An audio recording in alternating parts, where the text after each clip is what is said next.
Hi, welcome to being a Chief Dream Officer, being the leader of your own life. My name is Nancy Cantor, and this is a program that I've developed. I lead Chief Dream Officer training, and what I love about it is it's a context in which you can lead your life. And the whole point behind it is that you gain power in envisioning what you want, being able to get organized around it, to work through sabotage, like actually disarm your private saboteur, and then become a community leader around your dream. My thing is, literally 20 years ago, I had a dream, and in the dream, I was answering the phone saying, "The Dream Factory." Now, this is very new to me. I had no idea what it was, so my job became, well, what is a Dream Factory? And in a very short period of time, I decided it was community-based, that you need a community of support to fulfill your dreams. But you also need clarity, you need to be organized, and you also need to know how to work with your private saboteur when it rears its ugly head, when you think you're all primed up and ready to go. My point is I'm interested in people's power. I want you to be powerful in identifying your dreams and then being able to live them. So we are going to go through the whole CDO training. We're going to do it very briefly so you have a sense of how it works. I also want to say, and I hope you can see this, I have a workbook that's online on Amazon. It's called Chief Dream Officer Workbook. And if you put my name, Nancy Cantor, in, you can get this actual workbook to go through the CDO training. I call it CDO for Chief Dream Officer. It also has accountability sessions, because once you create your dream creation plan in the CDO training, you can go to monthly sessions that are, we call them circles, but for accountability and support. And that's a key element for having this kind of work for you. So, with that said, I want to introduce you. I have some wonderful guests here today. The first guest I'm going to introduce is Amy Mosher, who I've known for over 20 years. We've done a lot of personal growth work together, but more recently, she has a company called Visions Internships, and she is an amazing business owner, and she has a huge commitment to young professionals and also to corporations so that they can create very profitable for them and very impactful internship programs for young professionals who want to come to their companies. So welcome, Amy Mosher. Oh my goodness. Well, thank you, Nancy Cantor. I'll take you on the road. That was very well said. It was so fun to hear you talk about my dream, and I love that I've known you for as much time as I have around the time that you got that dream, right? I've known you about that time, and I had the privilege. I remember it was 2006, which was a rocky year, I believe, for both of us. Yes. I know for myself, and I was so fortunate to be in one of your very early CDO trainings in the Worcester area. So thank you for everything over the years, and I'm so happy to be here and also to invite one of my young professionals and friends. Actually, Bryon used to be in my college classroom many years ago, and we've been, I know, harassing each other ever since. So thank you for having us. Well, it's great to have you. And part of why I have Bryon and Amy here today is the three of us participated in a program that Amy put together with the help of Bryon, who's one of the young professionals. We're going to call him that. He's so lucky to be a young professional. We're so jealous. But Happy for him. But he was, had a very key leadership role. He sure did. In that conference. And he actually helped me get prepared as the keynote speaker for it. And I talked about Chief Dream Officer training. So he's familiar. Yes. Amy is a little bit more familiar. But we're going to go through it so you can get the gist of it and actually be able to apply it to yourself in your life. So Bryon, thank you. Welcome. Thank you. Yeah, I'm so happy to be here. This is awesome. I loved hearing about your Chief Dream Officer training and learning about it for the second time and helping develop the program and supporting that and being a part of Visions Internships and the Career and Leadership Conference, CLC 25. Yes. And I'm pumped to be here. Thank you. It's great to have you here. And I think it's true. What's really good about this is I think that Chief Dream Officer training works for any level of person, any gender of person. You just have to be a person. And it just is a context that you can utilize that can remind you that it's always important to access your power. I love that. And I love your commitment to lifelong learning, Nancy. Yes. It's just, it's like, what's the next thing to learn? Well, what matters to you now? Taking a look at your personal values that shape your choices. Like, you're always committed to the next thing, and that's super inspiring to me. Yes. And I've run the Dream Factory community in communities. At one point, we had 7 communities. We had one in Worcester, we had Newton, we had Concord, we had Medway, we had Framingham, we had Reading, we had Brown. Okay, so you get the point. We had a virtual one as well. So we had communities all over, and they all received CDO training, and they went into circles so they could have that accountability. Because the truth is, I want dreams to come true. I'm really not an airy-fairy person. The only reason I talk about dreams in some respect is because I had that dream. Right. And then I realized, okay, Dream Factory, it's about creating dreams. So then one day I just sat down and I wrote the Chief Dream Officer training. And literally, it's not changed that much in 20 years. It was almost divinely inspired. And it works because we've been implementing it, because I have circle leaders, I have members who run circles. We've added New Year's workshops, we've added conferences, we have weekly gatherings. There's a whole curriculum that's been developed in order to have a Dream Factory run. And I have to share my dream is that, I've done a lot of networking in my time, and that's how we put our communities together.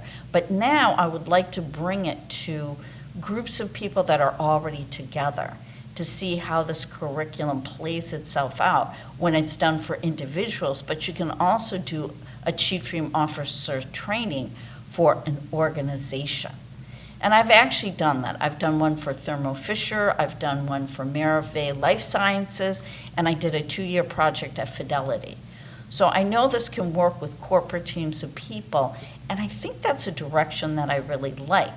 Now, having participated in the Young Persons Leadership Conference, I think young people would be a great group of people to work with. So it could be maybe colleges. I know there are several people there from Clark University. It could get translated to a lot of different people.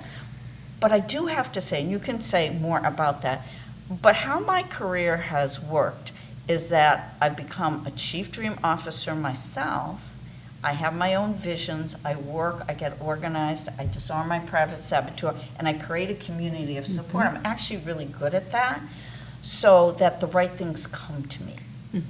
So I know part of this podcast is getting it out there. I want people to know this exists. It exists for you, and it also exists for groups of people that you know. So Amy, you wanted to say something? I love the qualification around being a human being. Being a human being. I love the being overdoing, and being a person. That's like the main qualification. So I love that. I personally think, especially in the work I do around intergenerational workforce development, really connecting and empowering sort of all ages and stages, people in the workplace, and, minding the generational gaps. I think personally that young professionals today, and I sort of loosely say 18 to 35, the early career young professional, I feel like, as an overarching group, especially in today's times, young people are, I believe, truly like an underutilized, untapped, somewhat underappreciated human resource, an asset that I really believe can, when trained and supported properly, and also listened to. I mean, they have so many wonderful ideas. They're so tech savvy. They're so self-motivated. I think they sometimes are misunderstood by today's employers. So I try to sort of bridge those generational gaps. But I love the structure you've put together. And I haven't even told this to Bryon yet, but as you can probably hear in this sort of circle structure that Nancy's created over the years, that is sort of what I have in the back of my mind to support our newly launched YP network, the Young Professional Network, as a way that you've talked about, well, how can the young people themselves support each other in between more formal sessions with mentors, right? It's this sort of structure that you make available that young people can continue to support themselves and really grow as leaders. That they are. It's not like they're tomorrow's leaders, they're today's leaders, and we need opportunities for them to express themselves, be heard, be taken seriously, right? I don't know, Bryon, if you have any thought on how you see young people sort of organizing themselves today, and then we'll hear more, Nancy, about, of course, the training that we're here We're going to to go learn. into that. But Yes. yeah, I'd love to hear what Bryon has to say. Yeah. What's your feedback? I think that's so valuable, that very often I think young folks can be misinterpreted by a variety of different groups of people in the corporate world, in professional environments. I think it's important that very often, there's apprehensions, there's lack of experience, that as young folks we have to develop to be able to have that confidence, to be able to go in those spaces and present well and to get our ideas across, but also have things on our resumes, our cover letters that support the ideas that we're kind of talking about. Like if we're talking about it but there's no substance behind it, Right. then it's kind of like, well, why believe what they're saying, right? But if we have opportunities that are afforded to us that we can kind of learn and develop in together with other young professionals, but also with other seasoned professionals, then we have kind of like cultivated these ideas, fleshed them out, workshop them, and then we have support as we're talking to other folks. Like, we've done this, and this is how I can show you we've done this. I've had this, awesome internship program, this awesome like circle group that I can have on my resume, and it supports like the ideas that I'm speaking about as well. Great examples. Yeah, and I think community, as I Yeah. said before, when you think about dreams, a huge element is the community that you surround yourself with. When I say community leader, as the last fourth quadrant of being a Chief Dream Officer, it's really being conscious of who you surround yourself with, because it makes a huge difference if you have people that can really listen to you, that you can, and that you're clear, like you have a vision, like this is what I'm trying to create. You can be listened to seriously. You can plan goals and actions every month, and you can be held accountable and supported. Like if it goes well, great, we can share your accomplishments on, but if it didn't go so well, we can help you get back on track. And then the key element, and hopefully we'll talk more about that, is the saboteur. Yes. Because you think, oh, I've got a vision, I know where I'm going, I did my goals and actions, I'm ready to go. But there's going to be an element that pops up that gets in the way. Exactly. And so the more you can identify it, the big thing I have about that is you have it instead of it having you. And we will talk more about that later. And it's because we are human beings. So We anyone are. who turns out is a human being probably deals with their own self-saboteur, whether they know that or not. Certainly myself, all of us included. So Well, when you start having the conversation, people are more, and we're in a group and we're here to support each other. People are more out there in terms of actually saying or getting clear what it could be. Right. Because we tend to think it's real. or we think it's just us. Oh, Or I'm just the only us, one that yes, has, yes, a persistent struggle, and it's really what stops us. Yeah. Or what is perceived to stop us. And, later in the show, once you go through the other aspects, including the self-saboteur to Yes. become that self-transformer, I would love for Bryon to share, he recently asked some of our young professionals after the conference, what has you be stuck or feel stuck? And to try to, bring that into the conversation so they don't feel like they're alone or weird. It's actually part of being. Accountability yet, Right, because right. accountability and support is important, but at least you start playing around with like, oh, vision, goals and actions, CDO statement, goals and actions, okay? All right. How about for you, Amy? Any goals or actions you could point to, given your Oh. huge commitment? Huge commitment, I know. Well, I think the fact that we had such an outpouring of love and excitement around our second annual Career and Leadership Conference for Purpose-Driven Young Fantastic. Professionals. I think I've really gotten the memo. This truly is an annual thing that's going to be growing, and because of incredible young professionals that are really helping to lead the way, Yes. it's not something that I need to be doing all the things. I can really look to say, hey guys, what is it that you want? What do you need? How can you show up as the leaders that you are and are becoming? And so I feel like just allowing young people to really lead at an even higher level gets me very excited, because the other thing for me around my company that I'm very cognizant about, increasingly so now, is, we had spent so much time working with work-ready interns, making sure young people have the support to feel work-ready and supported and mentored.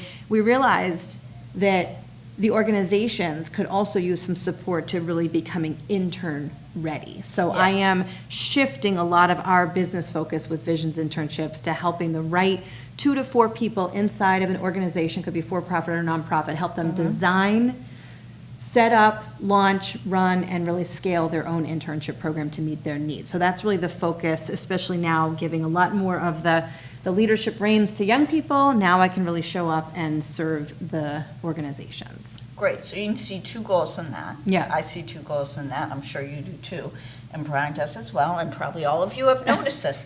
So, you know, one thing is to have the 3rd annual Yes. leadership CLC, what is it? It's CLC 2026, and I But love. what does CLC stand Oh, for? well, it's Career and Leadership Conference. Career and Leadership Conference for Young Professionals. Mm-hmm. And you can see underneath that, some of the actions would be to have it more led by the young professionals, Right. beyond what they did this year. Right. They did a lot this year, but it Right. could be beyond where they're really taking Yeah. the reins and putting it together. So that's a goal, and you can definitely see the actions underneath that. You know, and there's 11 young people that came through this past conference on June 20th who want to be part of the CLC 2026 planning committee. So then our 2025 leadership team with Bryon at the helm here, they don't want to go away. So how can they be sort of co-captains, or how can they lead and support those other young people? I'm starting to see Bryon Yeah. stepping up and I up and up and know. up. I know, And and like how I'm he's got- nominating you in public, so it's like actually being recorded. I think but- we have an idea here, but Yeah. you can see goals Yeah, and yeah. actions, and then, you know, what you're doing with your company and Right. shifting it to working with the corporate Yeah. people. And so they'll be ready for the Right. interns to come in, so the corporations have a good experience. Yes. And the interns will have a good Yeah, and experience. I really see, I'm moving into sort of this like bridging of generations. yes. And I'm really enjoying that. Look And at you. I- You're there, I- Bryan's here, I'm here, we're like, I- it's all working. I know, I was concerned that Nancy, you know, this is her show, but she's not in the middle, but I guess it worked out because I think it's perfect. of the Perfect. bridging, but here we Okay, are, good. so. All right, so we've talked about vision, right? So we have the vision, we have the statement, and you have a sense of goals and actions. So this is for you out there as well. If, you know, if you're in your car, don't get crazy, you don't have to look at a ball. Safety first. Safety first. But you want to start thinking about, what is your vision? What could your CDO statement be? Like, what do you want to create? And then look to see, once you know what you're creating, it's easy to start picking up some goals and actions. It is really cool, and Brenna, you know, as Nancy is breaking this down, I feel like coming up with goals and actions feels so much more doable. Yeah. I love that it almost like once you know what you stand for, it's like that being needs to come before the doing. But once you're Yes. clear about who you're committed to being, the doing is there, and then you just sort of start to pick and choose what you say you're going to do. You know, because you say you're going to do it. Why? You say so. You say so. So fun. So that's a really good intro into the disarming You your... see how we roll. We're a good team here. Disarming your private saboteur. Yes. Like, I've talked about disarming your private saboteur since, I think I started in 2002. Yeah. I did 2 things. I led it for the Marlborough Chamber of Commerce when they wanted to have women-focused programming. I did a breakfast, and I think we had like 27 women show up. It was really a great event in Marlborough Center. And then I went to a conference in New York City. It was the NAFE, National Association of Female Executives. And when I got there, and this was in 2002, I got there, and they said, we oversold the conference, so we need more speakers. And they're going, would anybody want to volunteer? I said, yes, I would like to volunteer. Oh, I didn't And know they go, that do you have a story. topic? I go, I have a perfect topic, disarming your private saboteur. And I ended up, I had 40 people that Wow. showed up, and they were great. They really interacted. It was fantastic. So this has been a tried and true. That's so I've cool. done it for I used to do women in business luncheons. I did Yeah. it for them, probably early. It's been a long time coming here. But in terms of your framework, the idea, the reason that. The reason that I fit it into Yes. the CDO training is that it's one thing to have a vision. Yeah. It's another thing to have goals and actions. But then there's the next piece of what happens when the saboteur rears its ugly head. And the saboteur can be a variety of things. Sometimes it can be a strength that you think you have, that way back when it carried the day, but it doesn't carry the day anymore. Like, for example, I'm big from my history on I got this and doing it alone. I can do it alone. I don't need your help. But then as I'm running 7 communities, and it's all about community and moving forward with our dreams, I couldn't do it alone. And I've worked for other places where I couldn't do it alone. And I had to shift from doing it alone, which was a great start as an entrepreneur, but then you have to bring in other people and learn how to work with other people and create partnerships. Sure. And that was a huge shift as to what I could possibly do. Because doing it alone just kind of narrows it and makes it small. So it could be a strength that you have that used to carry the day, and then you notice, not going to carry the day anymore. I have to develop something new here. It could be the typical ones. Why don't you share with me what you think the typical ones are? Sure. That people say, and I know you talk to the young professionals. Yes. What are some of the things that they said after the conference? And I think it's important, some of the young people weren't sure what the self-saboteur was or meant, so that's very helpful to break it down, give some examples. It's really, when we were breaking this down, it's like, well, what do they believe stops them? What do they feel keeps them feeling stuck or upset or feeling challenged? And I do want to hand it to Bryon because he did recently lead a session with several people that had come to the conference, and he asked them, what keeps them stuck? And I think we want to be able to follow up on August 7th with you coming in, and we're going to be doing a co-training that day around tools to help them disarm this self-saboteur. So I think they're at a place where they're just beginning to identify and articulate what do they feel keeps them stuck. So, Bryon, go ahead. Yeah.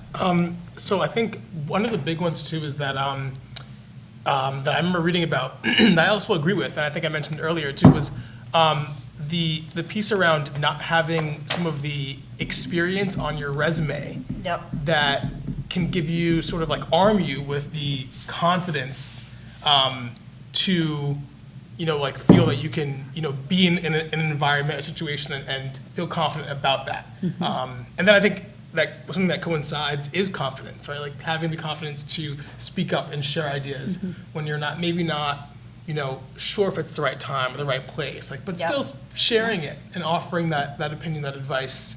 So I think those are 2 big ones. I know there are some more, but definitely some of the experience on the resume, on the cover letter, but then also like the confidence piece. Well, and it's some people call it the dog chasing tail conundrum. It's how do I get the job without the experience and the experience without the job. So I think that's something that a lot of young people and people of all ages, especially if you're in transition of any kind, you can feel like some version of I'm not good enough, or I'm concerned they're going to figure me out. Maybe a little bit of that imposter syndrome, I think, is something that the young people said. Any sort of fear of the unknown, not sure, is this the right path? And I also want to give Decision Me a shout out, which was our afternoon keynote speaker.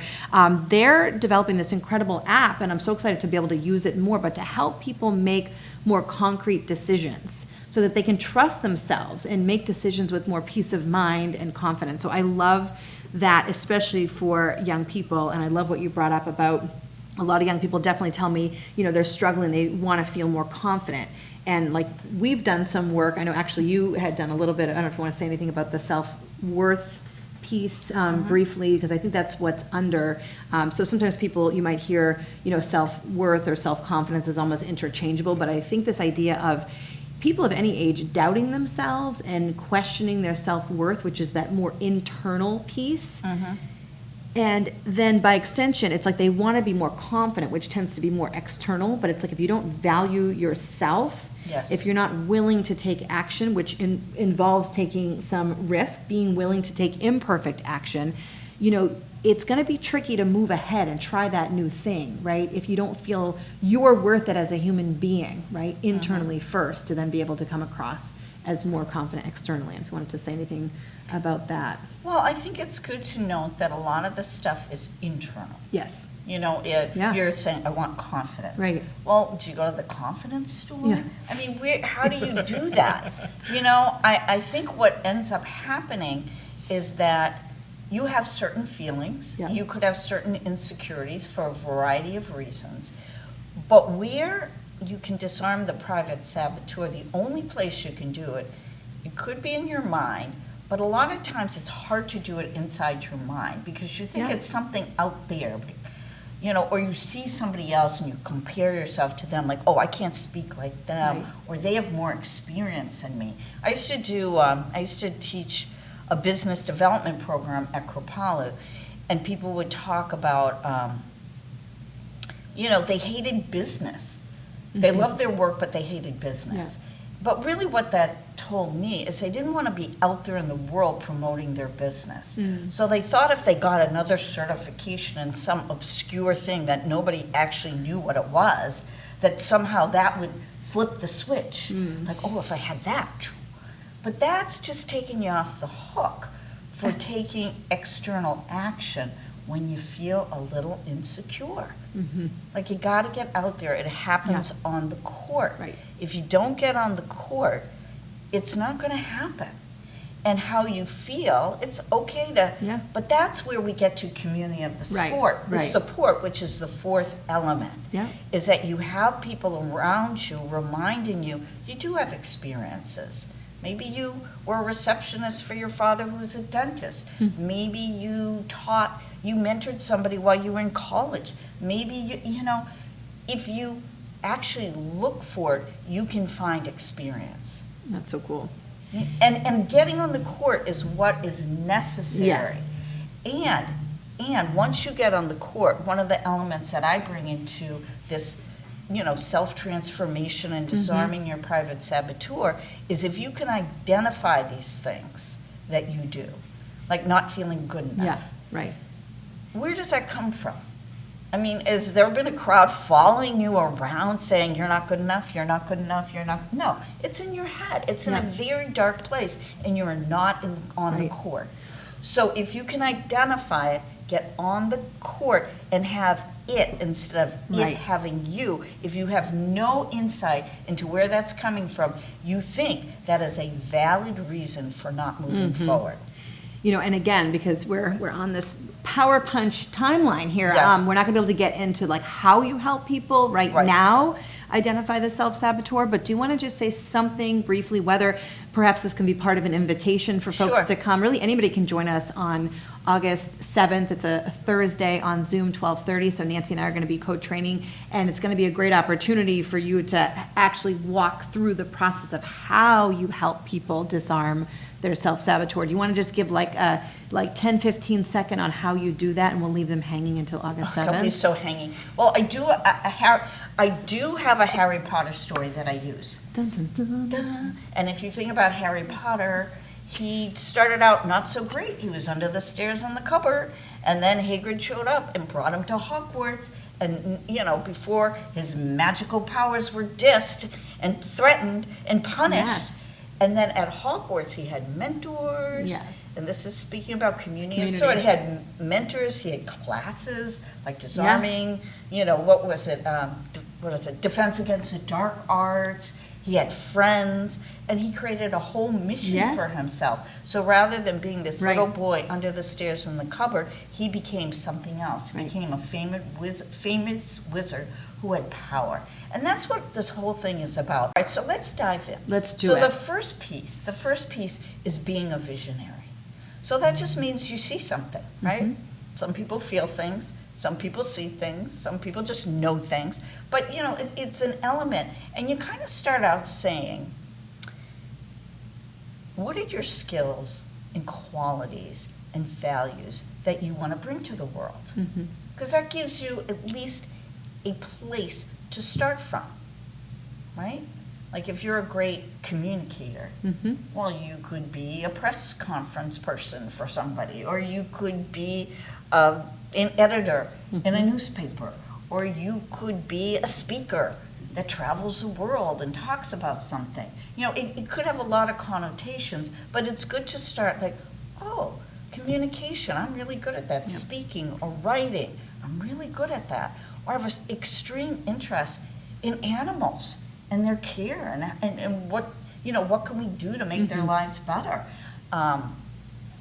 It's funny, I was talking to my Dream Factory this morning, and somebody was talking about they're investing $1 million or so in having a wildlife crossing in LA. Like a crossing over like 12 avenues or craziness. But other people started talking about that going, well, they've done it in other places and it actually works.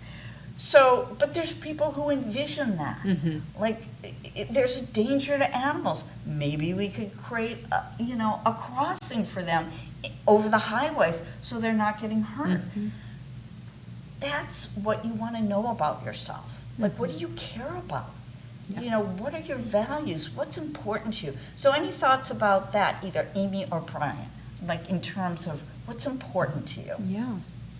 I know, Amy, you've already shared really about what's important to you in terms of young people and young professionals and being an advocate for them in the kinds of programs you're putting together. Anything for you, Bryon? What do you think your skills are, your interests? Yeah, I think my interests lie in a few different baskets. But I'd say if I had to think about the umbrella, I would say thinking about community engagement, being a problem solver, and also bringing people together through different series of programming. It could be educational programming, it could be professional programming, it could be sort of like extracurricular programming where we're developing different hobbies or a sport, a niche, but also programming that's centered around just sort of fun, having fun. I think that, organized free time is one of my big ones, and that could be, curating a set of dinner parties or a set of like reoccurring pickleball games for a certain group of folks that, like you wouldn't necessarily have joined us unless it was curated for you, but now it is, and come join. It ends up being a fun time, people network, and it leads to other avenues. But I think that kind of curation of programming is, for community, is... That's so cool. Yeah, getting people in community to gather and do things together. Yeah. That makes you happy. Yes. Yes. And also, I think the big part too is, and it can live in other places as well, but making an impact on the world that is, that's clear, like that is you can see this impact. It makes a difference, and it has value. I want to be like have a value impact on the world, Yes. a positive value impact. Yes. It's like what transpires. You never know what would transpire. You say, oh, pickleball games. Well, whatever. But if you really look into that more deeply, that could be, that could be people's personal health. That could be the way they connect with the world. That's where they feel better and more confident about themselves. There could be a whole myriad of benefits to what you're doing if you just look. And that's exciting. So that's good. Like, you kind of get that. That's good. Well, and Nancy, if I can say something, what you said early on in terms of a key aspect of the first part of your 4-part framework, which is visionary, and it involves personal values. And I know this is something that we unpacked a little bit more with Susan's help at the Career and Leadership Conference. Sure, yes. But I think that's so great to remind people to know what they stand for, and that can change over their lifetime. Because if we don't know what we stand for, we can fall for anything. Right. So it's so important. Like, for example, honesty and kindness for me are very high values. And I also share impact, social and environmentally conscious impact. We both have Clark University ties, and at least it used to be Challenge Convention changed the world. So the idea of leaving this place a little brighter than I found it. So that's something I stand for greatly, and I know to make sure I'm remembering those values as I'm making key choices in my work and in my life, then I feel more balanced, I feel more complete, more myself, more confident by extension. So I love that piece of the visionary. Yes. And I think that's really important because I say they're the dreams that you are and the dreams that you have. Yes. So the dreams that you are, like I would imagine, Bryon, if I checked in with you like 10 years from now, you'd be doing some sort of community organizing, some kind, The vision changes. The purpose kind of stays the same, like who you are, what you care about. Not that you can't develop new interests and new capacities, you can. But the vision can change pretty regularly. Yeah. Like I'm used to like in leading, the CDO training, I would have members that would definitely do the CDO training every year to see Are they on track? Are they off track? What's up now? Because in a year, you can accomplish a lot of things. So it's good to check in.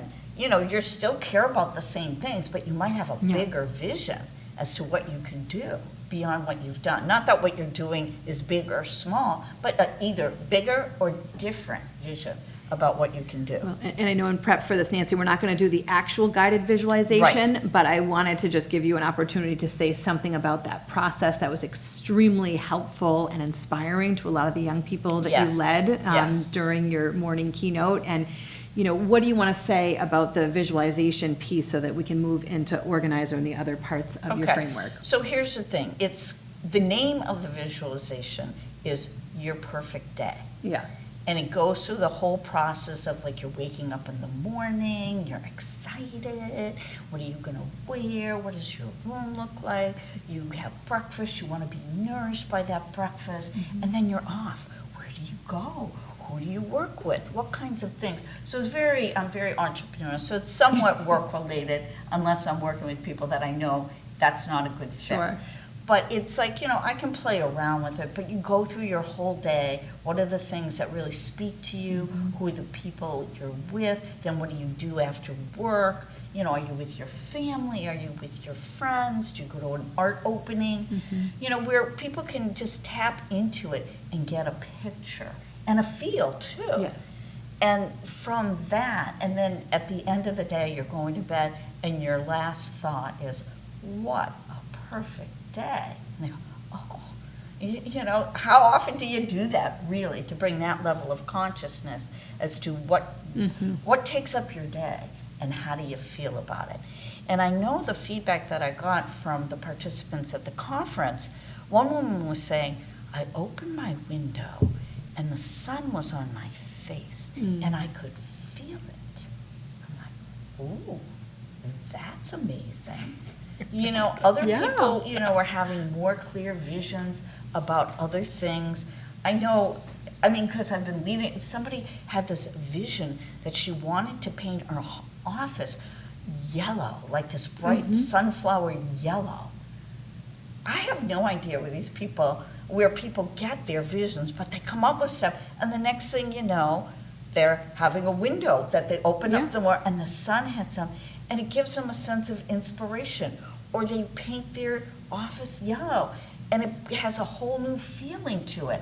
It's kind of like trusting your intuition and your guided intuition, that if you took it seriously, you don't have to do anything, but if you want to, you can make some changes. What's available over What's there? available? Like, how often do we really speak about vision and what are you trying to create, or what would you like, what would make you happy, what would fulfill you? Well, especially as a busy adult. Well, yeah, and we have very set, I'm big on the matrix lately, you know, where it's all set and you're in the matrix and you want to do the right things. You know, there's also another thing, what is it, The Hungry Caterpillar, where it's a kid's book and they're climbing up that tower and they're going, oh, and they're stepping all over each other. And then they get to the top and go, huh? Why did I even do that? I don't even want to be here. And then they climb back down. So I used to always say, hey, if you're going to you want to have a vision, because you don't want to put your ladder on the wrong building. Right. And spend your whole life climbing up that ladder and then go, what was that about? Yeah.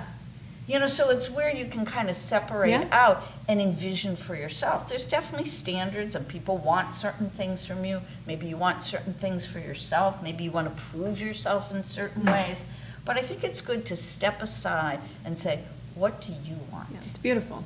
What's the vision that's worth living into in your life? And that's the point of being a Chief Dream Officer. Awesome. So you have the vision. Yes. You see something for yourself. The next piece is, how do you get organized around it? That's a really good question. So the first piece is coming up with a Chief Dream Officer statement. And it's a future-based, I am creating statement. So sometimes that's a little tricky for people. But if you keep it simple, and just say, from your vision, I know we both did visioning, and hopefully you participate, I'm sure you did. It's like, what would you say you want to create for yourself? And keep it very simple. And it should be inspiring. It shouldn't just be like, I want to get a car. You know, that could be a goal and an action inside of something. But if you're going to say, given what you've already said about what inspires you, what could be a CDO statement? I'll start with Bryon. Let's see what you can come up with. I think I was thinking about it for the last 20 seconds. Okay, good. 20 seconds, that's perfect. Okay. This is my first draft. So I would like to create a sustainable model that allows for a diverse set of organizing amongst different communities. Okay, so it would be, I'm creating a sustainable model to work with diverse groups of people. Community building, type of thing. But That's great. Right, I've done a lot of these, so thank you, I appreciate that. Thank you, Brad, I feel validated. Okay, good. So, yeah, but, something of that nature is perfect for you, right? Use Amy's book, jot it down. Use Amy's book. Thanks. Use Amy's book, we love Amy. I know. She's so prepared. We still have old school notebooks kicking around. I know. So Amy, what would you say you're creating? Oh, I would say, Nancy, I am creating a world where young people feel fully self-expressed and making the difference they're here to make. Awesome. Sweet and to the point, right? So that's a good place to start. Now, the next step in the organizing factor is to be able to do some goals and actions. And goals and actions are pretty concrete. So I'm going to see if we can do this. Like, given what you just said, we'll start with Bryon. What's a goal and maybe some actions you could take? What would be a goal you could set for yourself inside your CDO statement? Okay. Well, one goal I have that I'm working towards now is I've always sort of like aired on the becoming fluent in Spanish side. Okay. But I'm taking it more seriously now. I want it to be a key thing that I'm fluent in sooner rather than later. So I'm going to go to Colombia, hopefully, if all works well with timing and everything, and I'll become fluent in Spanish or be more fluent than I was before. Okay, so you can see a goal would be, so you're thinking about a certain population that speaks Spanish, right? Like, Right. that would be great. And Exactly. you'd want to organize them, but it'd be helpful if you could actually speak their language. Exactly. So your goal would be to be fluent in Spanish. That's a goal. And then actions, go to Colombia for this amount of time and study, like do an immersion program in Spanish. Right. Wouldn't that be Y pretty practicar simple? conmigo. Ah. Y practicar tú. Oh, yeah, and you could Amigos. hang out with Ramon. Con Ramon, you could come to Taco Borough Cafe Oh, in vamos a Westboro, hacerlo. Massachusetts, and practice. There's a lot of people, and just given your magnetic personality, don't you just feel like people would want to be around you practicing? And the whole thing around being willing to take imperfect action, I'm so proud of you for just like putting that out there and going for it at any age, Thanks. any stage, just because. And it may not be the typical thing, and it's awesome. Rock on. But if you think about what you just said, so one goal, to be fluent in Spanish, one of the actions is go to Colombia and do an immersion program. Yeah. Hang out at Taco, what is it? Taco Borough Cafe or Taco Borough Food Truck. in Oh, there you go. Westboro, And so Massachusetts. Amy's partner, Yes, Ramon, yes. is the business See. owner of those two things. Exactly. So hang out with Ramon. That could be another goal, like, and go to those two particular places and have And then we could- conversations with Ramon and other customers. Local. We could come visit you in Colombia. The possibilities Oh, are endless. but you can see how once you have that visionary statement, that CDO statement, Right. goals and actions are not that hard. Yeah. We haven't talked about Yeah. accountability. How do you adjust things so you have some power? Yes. And it's really the power, just in some ways play. I know that makes it sound trite, but to get on the court, to see your vision, to read your CDO statement, look at your goals, and take action. I love that. And what an inspiring future he's now living into. Harry's got a great future. He got married, probably his kid. Harry's in mean- good shape. But that's the point. Anybody can be that. Like, Yes. if you're sitting back, say I'm sitting back here, waiting to feel more confident, or waiting to feel like, there's always fear of success, or Yes. fear of failure. If I'm sitting back waiting for something to shift, but I'm really not doing anything to make that happen, inside this Chief Dream Officer training, you have a tool, and then you will have community Right. around you to help you move through it. Because we want to see you living your dreams. not thinking about your dreams, not discussing them endlessly, although that's fine, but to be on the court. That's Yes. why we have accountability circles. So this moves into having a community Yeah, of let's support. talk about community, that's great. Because I think that's really the keys to the kingdom, but you want the right community. There's lots of places when you share your big ideas, people go, oh, really? Wah, wah. Wah, wah, not so great. Who do you think you are? Yeah. You know, and then you go, yeah, who do I think I Feeds am? the self-saboteur. Well, it does feed the self-saboteur. So that's why you want to be cautious about who you share your ideas with, and that you set yourself up with goals and actions every month. You could be accountability partners, but then I like circles where you have a group of Yeah. people or a community of people that you can share your accomplishments with. You can also share your challenges and get some support or coaching. Even that people hear Right. what you're up to Yep. makes a huge difference if they actually listen. Like, you don't want everybody sitting there on their phone while you're sharing your dream and what happened and it was so great, and they're like, you know, you do not want that. You want people that are actually going to Exactly. listen and support, you know, and hear on a regular basis, and I repeat, Yeah. regular basis, what you're up to. And Nancy, I'd love to hear, Bryon, if you're willing. So if you want to speak to your own goal that you shared already, or if you want to share about maybe a conversation you've had recently with your friends, you guys are excited about what matters and what's next for you. And can you just say something about what difference does it make to speak those dreams and visions out loud to a supportive community? Yeah, that's a great notion. I think, well, I have a friend who I'm going to Columbia with, that we're Oh, making nice. plans with. And one of the things we identified in this experience, not just this trip, but this experience, is that, one, it's something that we can add to our resume. It's an action item that is going to like actually uplift our professional careers. We can be fluent or work towards fluency in this language. But also, as we're speaking out loud to each other, we're sort of like processing this idea and adding in and like going back and forth, and it's further developing this goal that we have. Yeah. And we leave our conversations, our text conversations on the phone with like more substance in that goal, and we're getting closer to achieving That's it, great. which is awesome. Yeah. Yeah, I think another piece too is just like, you know, we've hit some road bumps, but then like finding the solutions in it, or in those road bumps, is really important, and also utilizing technology to Yeah. support our like goal and finding those, like solving those road bumps as well. Big on tech.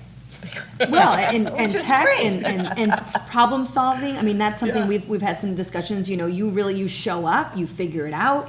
What an incredible skill set that is totally transferable to whatever you do next. So Yeah.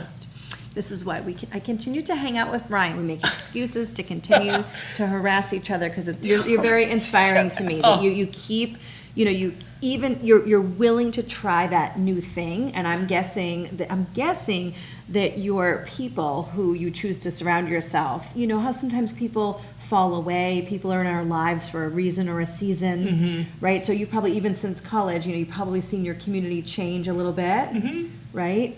And I just think that's really cool to like give ourselves permission to change our mind, to alter our vision, even our values, but to sort of see how who we choose to surround ourselves with makes such a difference in how things go, and that we can choose what that looks like. And it doesn't mean that it's a personal offense if you decide to sort of drift from somebody in our lives.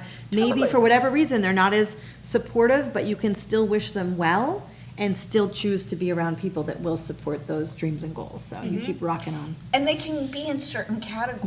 Yeah. I mean, Right. you could have bosses, Of course. teachers. I mean, you used to be Brian's teacher. Now it's more like your colleagues. Yes, of You know, so course. you can have those mentors and teachers, you know, out there, your bosses at work. Yeah. And then you could have colleagues, like people Yeah. that are more on the same wavelength, and you're co-creating with them. Not that you can't do that with your bosses, you know, but people are in different Exactly. categories, and they can change around, which is Yeah. exciting. And then you have the people you serve. So Yeah. like, as you're planning this trip, keep in mind how this could impact who you can serve. Because I know in your heart of hearts, that's what you care Yeah. about. Yeah. That's what you care about. Yeah, And I I think like that's that. the coolest thing ever. So, I mean, you. the whole thing about, awesome. I want to wrap this up, but the thing Yeah. about being a chief dream officer, that there's a passion and a purpose to it. Mm-hmm. That you feel good about it, not like, okay, I got to do this Right. because I have to prove myself or I have to feel more confident. Like, that's not the game to play. Not the vibe. It really isn't. It's kind of saying, what could I be enlivened by? What is my true inspiration? How do I want to make my ultimate contribution? And that what we have in our Chief Dream Officer training is a process you can go through. And if you do it with others, which I highly recommend, you have a built-in community of support that will know how to listen to you and support you in all the right ways so that dreams, your dreams, come true. And that is the point. So I want to thank my guest today. This is for me, I found this a great. very inspiring conversation. Same. To have it with you, having, gone through the conference with both of you. I feel like this was a more concrete way to give you the benefit of what people can get from CDO training and for you to get more of the benefit. Because we're all here, we're all creators. Yeah. Isn't that a good way to go through life? You're always creating. Because if you stop creating, it all kind of stops. So I'm a big advocate of being a CDO, continuing to envision, creating your plans, disarming your private saboteur, and then having a community that helps you live true to what your dreams are. So I hope this has helped. If you want the book, it's on Amazon. Just make sure you attach my name to it, Nancy Cantor. And I really appreciate you listening in today. And as always, I hope you live your dreams, and I'm here to help. Thank you.